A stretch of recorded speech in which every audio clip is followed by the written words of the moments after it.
দুজনে মিলে সন্ধ্যেবেলায় বেড়াতে গেলাম কমপ্লেক্স, কিছু কেনাকাটারও ছিল, তাই বেরিয়ে পড়লাম দুজনে। দেখা যাক কি কি কেনাকাটা করা যায়, চলো বেরিয়ে পড়ি।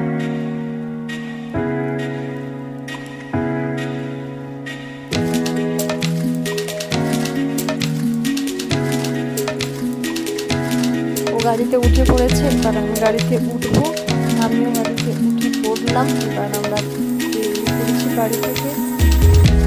রাস্তায় লাইট কম বলে তাই একটু অন্ধকারের মধ্যে দেখাচ্ছিল আমাদেরকে। পাশে ছিল মঙ্গলদার দোকান, আমাদের সাথে মঙ্গলদার দেখা হলো। মঙ্গলদার জিজ্ঞেস করলো তোরা কোথায় যাবি, আমরা বললাম যে কমপ্লেক্স যাচ্ছি। তারপর ওখান থেকে বেরিয়ে আমরা সোজা কমপ্লেক্সের দিকে রওনা হলাম। এবার আমরা কমপ্লেক্স যাচ্ছি। কমপ্লেক্স যাওয়ার পথে ছোটোখাটো দোকান পড়ে, বনকাটি বলে একটা জায়গা, সেইগুলো আমি দেখছিলাম।